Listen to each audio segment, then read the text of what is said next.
It's May 30th, 2013, and this is Pocket Gamer to give you some first hands-on impressions of all the new and relatively noteworthy iOS games that have come out this week.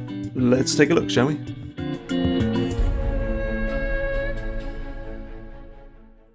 Warhammer Quest is an absurdly high-quality production.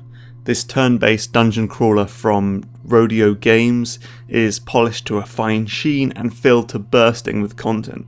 The core action is quite familiar. You wail on rats, you find items and loot, you upgrade your hero, but it's all presented with exceptional graphics and a really good interface. A favourite of mine is if you turn your iPhone into portrait mode, you jump into your inventory, which is cool.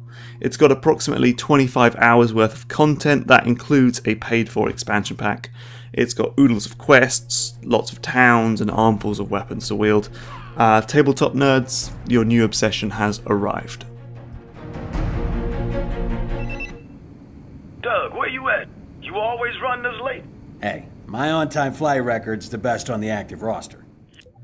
Movie tie-in World War Z is a first-person shooter that does well to avoid the pitfalls of most touchscreen shooters. That's because the controls are really stripped back. You tap to move, by default you stand still during shootouts, and you fire automatically when your reticule is over a zombie. There are more hands-on control schemes in the options if you prefer. There are zombie shootout moments which are fun, and some melee fights which aren't, but also some exploration and some puzzle solving. It's nothing mind-blowing, but it should prove to be a good time for those who are wanting more hardcore games on their telephone.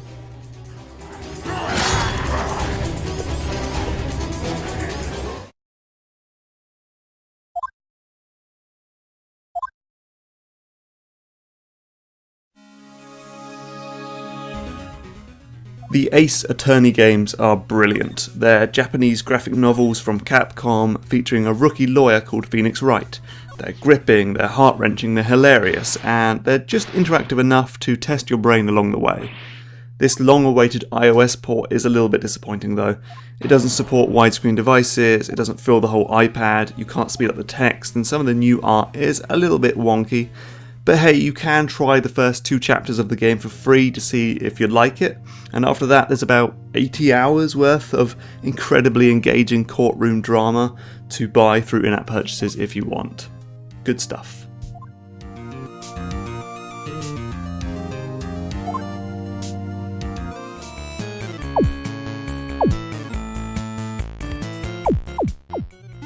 Anyone who knows me will know I'm very easily won over by pixel art graphics.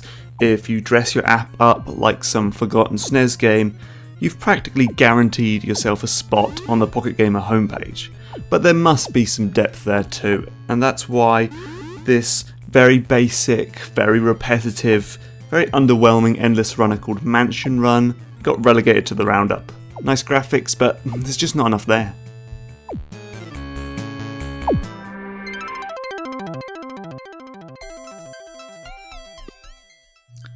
Little Luca is another game that uses pixel art graphics and chiptune music to beckon in hopeless nostalgics like myself.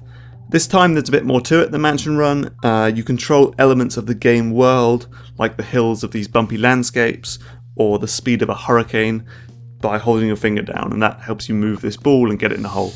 It's cute, it's relatively fun, there are better physics puzzlers out there, but the graphics are very nice.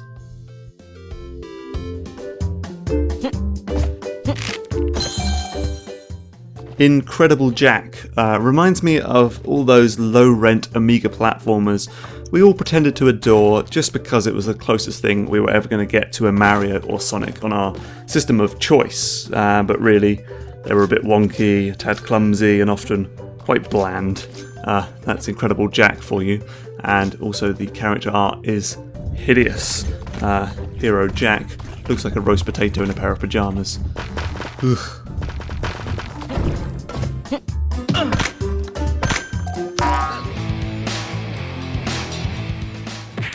Next up, Ultimate Stick Fight. Looks like something you'd probably have played on Newgrounds in the late 90s, some sort of flash game. It's a very basic brawler with stick figure characters beating the stick out of each other. it's quite satisfying, a lot of screen shaking, and it feels good to beat up these dudes. And there are loads of combos to learn and upgrade. It's okay, but the virtual buttons can kind of let you down in the middle of a mid-air combo, which is a shame.